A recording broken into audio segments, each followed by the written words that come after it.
It's been a while since That Park Place has had an opportunity to talk about the one and only Rachel Zegler here on the channel, but she is back in the news in a big, big way because her movie, Snow White, the live action extravaganza, the musical event of the decade, folks, it cost Disney a whole heaping amount of money. So I have no idea where I was going with that, but let's talk about it today on That Park Place. Guys, from thatparkplace.com, written by me, Disney's Snow White flop exposed, Rachel Zegler controversy, ballooning budget, and box office collapse cost studio $170 million. Now, it's actually a lot worse than that. We're going to get into exactly how bad it is. But the financial fallout from Disney's live action Snow White remake flop is officially coming into focus, and the numbers are nothing short of catastrophic for Disney. According to a new report from Forbes star contributor Caroline Reed, who is a wonderful friend of the channel. We love Caroline Reed over here. The studio's controversial remake didn't just underperform, it cratered. After ballooning production costs, weak box office returns, and mounting controversies surrounding its lead star, the Snow White flop has resulted in an estimated $170 million loss for Disney from theatrical revenue alone. Add marketing into the mix, and this catastrophe becomes a box office apocalyptic event. When you start digging into how this happened, the story gets even worse, guys. The budget spiraled out of control. According to UK tax filings, Snow White racked up $336.5 million in production costs, putting it in the same spending tier as major franchise tentpoles like Star Wars and Avengers. That alone would have been a massive gamble for a remake of nearly a 90-year-old animated classic, but the problem started long before the movie hit theaters. The production was plagued by setbacks, including a destructive set fire during filming at Pinewood Studios and extensive reshoots that drove the costs even higher. By mid-2022, before filming had even fully wrapped, Disney had already spent over $183 million. Even after receiving roughly $64.9 million in UK tax reimbursements, Disney's net production spend still landed at approximately $271.6 million. Now, guys, remember, movie studios only get half or less of the box office money that comes in. So this movie had to add marketing spend into this. This movie needed to make, $600, $700, $800 million to break even. So the stack what it made about where do I have the box office in here? It made $205.7 million worldwide, which places it among the most costly flops in Disney history. But, Disney's actual return for the film's theatrical run lands around $102.9 million. Stack that against $271.6 million in net production costs, and you're staring at a theatrical loss of $168 to $170 million. But then add marketing into there. If the estimated $170 million theatrical loss wasn't damaging enough, the full financial picture surrounding the Snow White flop becomes even more dire once marketing expenses are factored in. Blockbuster films of this scale don't just carry massive production budgets, they also require aggressive global promotional campaigns. So tentpoles like this for Disney typically have a marketing spend of around $100 to $150 million. So when you add that onto what Disney already spent on production, guys, you are looking at over $250 million, possibly in excess of $300 million in losses for the Disney company on this movie. That is catastrophic, Vash Sky. I can't believe that number. I mean, I know we talked about it a lot when Snow White was both in production, in post-production, when it was coming out, and when it did come out. I know how much kind of vaguely they had spent because we were getting estimates from various places all over the internet. And they kind of coagulated. Remember when we were called liars for that? I do remember that. Yes. Over and over again, you were attacked and called liars because we were saying they spent over $300 million on this movie. Yep. I do remember that. I do remember how we were called out, how we were criticized, and dang near crucified for suggesting that this movie cost this much. But it was very easy to see, right? I mean, I know they had a big, large-scale fire on set in which they had to redo a lot of the stage work for this, right? We also saw that they had to reshoot this a number of times. I think Gal Gadot put on her Instagram saying that, it's, welcome, it's good to be home kind of thing. And it's like, wow, that's kind of a weird thing to say. Her chair in there. Because originally they were not going to do Seven Dwarves because of Peter Dinklage. So they were going to do the Seven Dirty Hippies. Right. And then they added in the Seven Dwarves when the set photos of the Seven Dirty Hippies released. And then they kept the Seven Dirty Hippies in the movie. So you had 7 dwarves and 7 filthy hippies crowding up this already ridiculous film. And I'm sure they tested that. They tested this, the initial cut of the film, and it just did not test well. Mandating more reshoots, mandating, that they take out entire plot points, story points, and so forth. The vision of the movie, as suggested by Rachel Zegler back at the D23 Expo in that famous interview, right, where she's out there saying, "Oh, this is outdated. The prince might not be featured." All that. Clearly, that was the original vision. Clearly, they had to pivot away from that. But all of that costs money. So when you had these ballooning costs, that's why we were saying, look, this thing's if we are getting reports that this thing is well over $300 million, it does make sense given how much post-production and even production work that you have to go under again and again with this thing. So it all made sense. Obviously, a lot of people didn't believe us. Now we have the official numbers coming out of those UK filings because, well, this was from Pinewood Studios, and it's very illuminating just how much of a tab this racked up. And that was before marketing. That's the thing. That's why they lost, probably well over $300 million because, these things aren't put out in a vacuum. You have to alert people to it, and the marketing spend was very high as well. They really pushed the marketing for this movie a lot as it was coming out because they were determined to try to make this happen. But you remember, Vash, when the trailers all came out, the dislike campaigns in the millions of dislikes. Oh, some of the most disliked videos in all of YouTube are associated with this film. You remember the parodies, right, that came out because of this? I mean, this thing was universally despised. It didn't matter which side of the spectrum that you were actually on. And even fans, right, because post-production was shortened because production had elongated. Well, now you had trailers coming out with these horrific CG monstrosities that were the dwarves, and those trailers that came out made their debut at the D23 Expo with the fans there. I mean, this is a base that you should expect everybody in that Honda Center going to see your movie. They came out saying, "Oh wow, that looks really bad." That was, to me, the kiss of death, because if you don't have the hardcore fans on your side, you have no one. Well, just as a little reminder here, for those that don't know, let's take a look at what some of the responses were to the Snow White trailer. Right here. Here we go. If I saw this movie on a plane, I would still walk out. I remember that. TV and look at my couch. Yep. I paid nothing to watch this trailer, but I already want my money back. Coming to a theater near you means that friends. They should have made Rachel CGI instead. One Crown and the 7 Discord mods. The CGI looks much better when I turn my monitor on. Oh my gosh. Disney invites you and I must politely decline. I'm rooting for the poison apple. Wise Lord Farquaad playing Snow White. This movie should come with a disclaimer. No dwarfs were harmed, but your childhood might be. Yeah, that's the problem right there. Something self-implode this hard since that Titan submarine. Mirror, mirror on the wall. As a German, I claim cultural appropriation. Mirror, mirror on the wall. Snow White in the 7 CGI abomination. So yeah, it was. There are 4 whole songs like that, guys.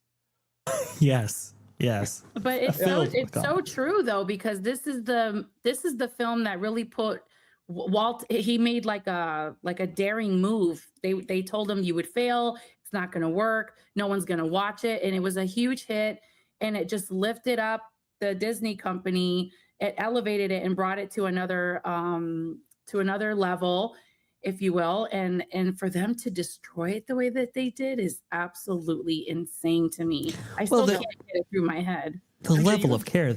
Oh, please, Marvin, go ahead. No, go ahead, Vash. You sound like the level of care they didn't apply to this was really shocking, right? And to use it as like this political tool almost, or a political propaganda piece, was really unfortunate because, like you said, MJ, this built the Disney studio, right? Yeah. There's a reason why the Disney headquarters has that building with the Seven Dwarfs, literally holding the roof on top, right? It is so important to understand that the animation facility that was originally designed by Walt Disney back in the 1930s and was built on the back of this film and its unbelievable success. And I think with all the re-releases combined with inflation, I think this film, the 1937 Snow White and the Seven Dwarfs film, made well over $1 billion.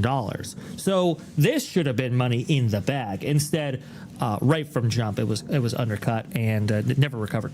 I mean, they never even put a Rachel Zegler Snow White character in the parks. They put a Halle Berry Little Mermaid in the parks. And you're right. That's true. They still have it. They still have her there. They even put Asha from Wish, but you're right. I haven't seen a Snow White. She's still hanging out in Epcot? Yeah. Aren't the lines like not even that large for those characters? Like nobody goes. The line for the bathroom is longer than the line. That's what I thought. That sounds about right. Well, you're waiting for the same thing. Oh, I'm sorry. Well done. Unbelievable. But now, Erica, here's the thing. Rachel Zegler obviously was a huge draw away from this. She hurt the movie exponentially, first with those initial comments, and then with her political rhetoric. She started voicing open support for specific places in the Middle East, despite the fact that one of her co-stars was from the country, actively engaged in conflict with that, led to reportedly Gal Gadot and her children being threatened and having to get additional security paid for by Disney. Disney had to hire social media gurus for her. Disney tried to rein her in, get her to delete things. She wouldn't do it. This is all reportedly that we've heard. But that original clip of Rachel Zegler doing the weird, and I personally believe, and I want to see if you believe in this too, those were talking points she was given by Disney, and she went off the reservation with them. I legitimately think that Rachel Zegler is the monster that Disney created, and then it got out of control. Yep, that I've been believing that for a while now. She there was this there's a name for it where you it's a marketing tactic where you kind of come in from a pessimistic angle, and it's supposed to create enough controversy to I guess get enough attention and clicks and I guess even money. I think they were going with that direction. What they didn't see coming was when she was given the green light to just put this as salt and pepper, this and this in there. Well, she didn't just salt and pepper. She went nuclear with the politics and even let the cat out of the bag what Disney was doing with the storyline.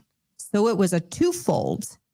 On the one hand, she ran her mouth, on the politics, but in that rant, she also outed Disney on what was happening with the storyline. So Disney also doesn't get a pass. They're not, they are just as much responsible for the flop as she is for running her mouth. They're both in the fault. And that was delivered at the D23 Expo. Because they thought that was the relevant thing at the time. Everything was the political hype. The left was just, really in a sense at the top. They peaked and they really thought they had the culture in their hands and in control, across not just the United States but around the world. And they felt they were invisible. But then people like us fought back so hard. Now look where they're at. Right. Well, the reason why I think that, she was given those talking points about the prince and about the original movie is because Gal Gadot backs her up immediately, almost as if she's also been given these marching orders. True. She's not going to be saved by the prince. Kal-El, no. But, she jumped right in there with that. So that was clearly the marketing machine. The problem with Rachel Zegler is that she thinks that she's funny. And she's constantly trying to crack wise and make these jokes that make the sycophantic interviewers laugh. And the entire country goes, "What did you just say?" She's a typical theater kid. And from my understanding from friends that have had kids in theater and they're theater people themselves, it's common for these theater kids to actually be conceited and cocky like that and very arrogant. Oh my gosh, yeah. Yeah. Well, for It's true, Zegler, 'cause my daughter went to theater a school kid in of high the school. I arts. can tell you, this is 100% a theater kid. My daughter Yeah. went to the best school of the arts here in our county where we live. And those theater kids, I've always believed that kids should be doing the arts, whether it's drawing or vocal or playing an instrument. But you're right with the theater kids. They are they're the snobbiest group of kids. And I had to deal with them at parties. Oh my God. I was you like, will never have faker friends than in theater. yeah. Because at the end of the day, they could say that you're like family to them and blah, blah, blah. But everyone in theater is out for themselves and you are competition. Yeah. And it's So true. every single person that gets into theater has this like I'm the star mentality. Mm-hmm. And will, and they're chasing that to, and I've seen, friendships ended because an audition didn't go the right way. Mm-hmm. Yeah. So, and you have this witch's brew of things happening, right? You have the upcoming issues within the Middle East and so forth, and we know that how that breaks off. Rachel Zegler herself, I think, is a self-admitted narcissist, right? I know she was saying a joke in the interview, yeah, right? But still, I mean, this is narcissistic behavior. What we're demonstrating here, I think the producer actually of this film had to go out not once but twice to New York to tell her, please take your post down. You're destroying. He had to leave his family and fly all the way out to give her a lecture, to beg her to take that post down, and she still wouldn't do it. They had to hire social media gurus to police her because after the election, she wished harm on half the country. She said that the president and his supporters should never know peace. Wild. Yeah. Wild. It's terrible. You just undercut this film before it even had a chance to run. And if the film was actually good, I mean, despite the fact that the mainstream media outlets tried so hard to call her a triumph and to say how wonderful she was in it, the movie is absolutely terrible. Pedro Pascal called her an icon. Of course he did. It was like, this movie was terrible. It was pure nonstop socialism, like from the very beginning. Like it was just 100%, like dyed in the red socialism. And since this, she has had absolutely no impact on Hollywood. I think she had another movie lined up with Marissa Tomei. Other than that, we have not seen her do anything. Are you guys hopeful for the new live action Rapunzel? I really hope they don't mess that up. I mean, Well, that's the thing, that too. looks good. Okay. Well, that film was almost derailed completely because of the box office flop that this film was. Well, it was good. only later on that they really kind of reformat that. But Gal Gadot's career also has taken a steep decline. You don't hear about her She was either. terrible in this film. Well, that musical number, by the way. Oh my goodness! Whoever decided that was a good idea. I mean, I don't think they're going to be working in Hollywood. But also, Vash, I think the other thing to point out here is that, Gal Gadot's career, I think, has taken the nosedive that it's taken because of where she's from and the way Hollywood feels about that place right now. That's true. Yeah.